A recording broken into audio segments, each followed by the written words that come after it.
الحمد لله نحمده ونستعينه ونستغفره ونؤمن به ونتوكل عليه ونعوذ بالله من شرور أنفسنا ومن سيئات أعمالنا ونشهد أن لا إله إلا الله وحده لا شريك له. أما بعد فأعوذ بالله من الشيطان الرجيم. بسم الله الرحمن الرحيم. اتل ما أوحي إليك من الكتاب وأقم الصلاة إن الصلاة تنهى عن الفحشاء والمنكر ولذكر الله أكبر والله يعلم ما تصنعون. اللهم صل على سيدنا محمد وعلى آل سيدنا محمد وبارك وسلم. رب اشرح لي صدري ويسر لي أمري واحلل عقدة من لساني يفقه قولي. محترم بزرگوں اور دوستوں، کتابوں میں لکھا ہے کہ ہر انسان کے 3 طرح کے دوست ہوا کرتے ہیں. ایک وہ دوست ہے جو انسان کے مرتے ہی اس کا ساتھ چھوڑ دیتا ہے. دوسرا وہ دوست ہے جو قبر تک ساتھ دیتا ہے. اور تیسرا وہ دوست ہے جو قبر میں بھی ساتھ رہتا ہے. پہلا دوست مال ہے، دوسرا دوست آل ہے یعنی اولاد، تیسرا دوست اعمال ہے جو قبر میں بھی ساتھ دیتا ہے. وہ مال جس کے حاصل کرنے کے لیے آدمی صبح سے شام تک محنتیں کرتا ہے، وہ مال جس کو حاصل کرنے کے لیے آدمی دن کو دن رات کو رات نہیں دیکھتا، وہ مال جس کو حاصل کرنے کے لیے آدمی ٹھنڈی گرمی کی مشقتیں برداشت کرتا ہے، وہ مال جس کو حاصل کرنے کے لیے آدمی اپنی پوری عمر کھپا دیتا ہے، پھر اس محنت کے بدولت آدمی چاہے جتنی بینک بیلنس کر لے، چاہے جتنی فیکٹریاں اور کارخانے لگا لے، چاہے جتنی دکان مکان اور حویلیاں تیار کرا لے، چاہے جتنی زمین جائیداد اور دولت کے انبار لگا لے، مگر جیسے ہی وہ مرتا ہے اس کی ساری ملکیت، اس کی ساری دولت اس کے ہاتھ سے نکل کر دوسروں کی ملکیت اور قبضے میں چلی جاتی ہے. پھر اس کو ملتا کیا ہے؟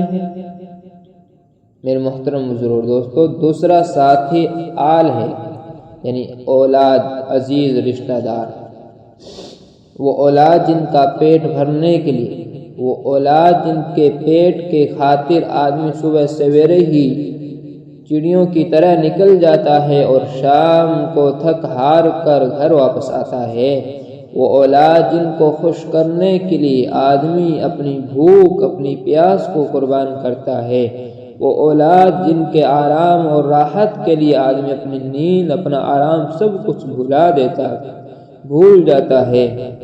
وہ اولاد جن کی ترقی اور مستقبل کی خاطر آدمی اپنی عبادتیں چھوڑ کر تجارتیں کرتا ہے، وہی اولاد وہی گھر کے افراد اس کو اپنے کندھوں پر لاد کر بے رحم قبر کے حوالے کر آتے ہیں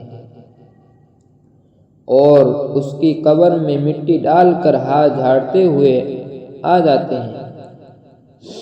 جب مردہ یہ دیکھتا ہے کہ اپنے اور پرائے منہ موڑ کر اور رخ پھیر کر اب جانے لگے ہیں تو روتا ہوا کہتا ہے، میرے دوستوں، جب ماں بیٹا باپ بھائی کا کام آتا نہیں، ساتھ مردے کے کوئی جاتا نہیں، تو ہم اس چیز پر محنت کیوں نہ کریں، اس چیز پر محنت کیوں نہ کریں جو قبر میں بھی ہمارا ساتھ دے، جو حشر میں بھی ہمارا ساتھ دے، جو پل صراط پر بھی ہمارا ساتھ اور مددگار بنے، جو جہنم سے بچا کر ہم کو جنت میں لے جائے. آج ہم اس بات کی فکر سب سے زیادہ کرتے ہیں کہ ہماری دنیا بہتر سے بہتر ہو جائے، مگر اس بات کی فکر کیوں نہیں کرتے کہ ہماری آخرت بھی بہتر سے بہتر بن جائے۔ یاد رکھیے، جو شخص آخرت کی فکر چھوڑ کر صرف اپنی دنیا کی فکر میں لگتا ہے تو اللہ رب العزت اس کے دل میں لالچ کی آگ بھڑکا دیتے ہیں، اور جس کے دل میں لالچ کی آگ بھڑکنے لگتی ہے تو پھر اس کو کبھی چین و سکون نہیں ملتا ہے۔ اس کو اگر پوری دنیا کی دولت اور خزانہ بھی مل جائے، مگر ایسے لالچی کی پیاس اس طرح نہیں بجھتی جس طرح مرنے والے کی پیاس نہیں بجھتی۔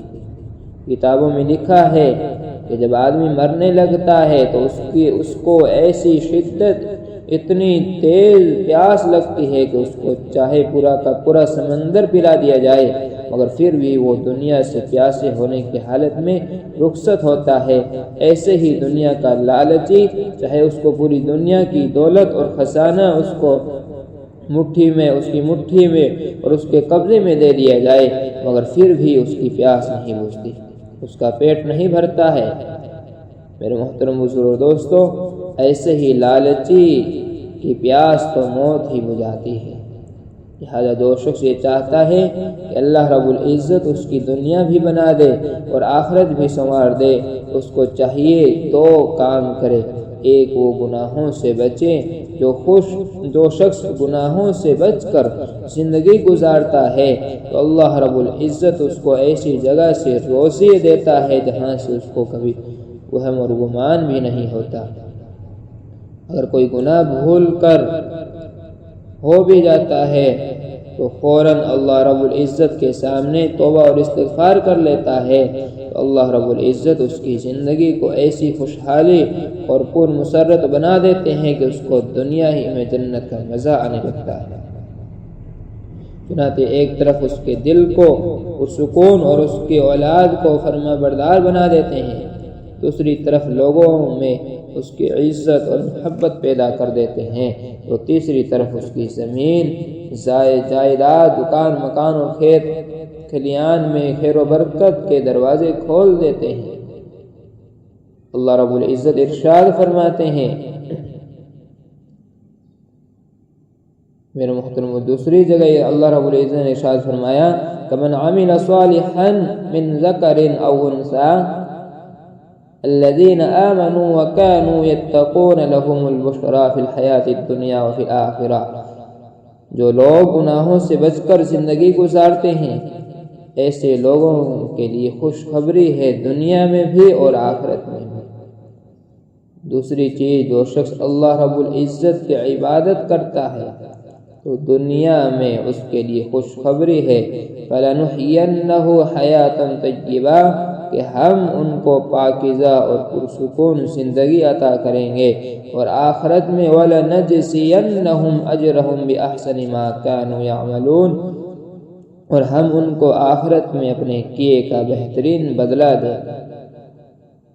یہ اللہ رب العزت ارشاد فرماتے ہیں، اے آدم کی اولاد، تم میری عبادت کے لیے اپنے وقت کو فارغ کر لو، میں تمہیں دنیا کمانے سے فارغ کر دوں گا اور تم کو لوگوں کا محتاج بننے سے بھی بچا لوں گا، اور اگر ایسا نہیں کرو گے تو میں تم کو دنیا کے کاموں میں الجھا دوں گا جس سے تم ہر وقت پریشان رہو گے، ہر وقت لوگوں کی طرف للچائی نگاہوں سے دیکھو گے، مگر یہ تمہاری حسرت اور تمنا مرتے دم تک پوری نہیں ہوگی۔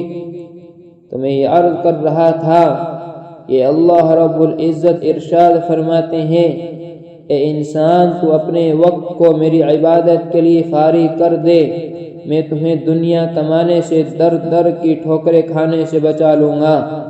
آج ہم جو در در کی ٹھوکریں کھا رہے ہیں اور یہ شکایتیں کرتے پھر رہے ہیں کہ پتہ نہیں ہماری کمائی میں برکت کیوں نہیں ہوتی، اس کی بنیادی وجہ مسجد سے دوری ہے، نہ زندگی میں سکون ہے، نہ گھر میں پیار و محبت ہے۔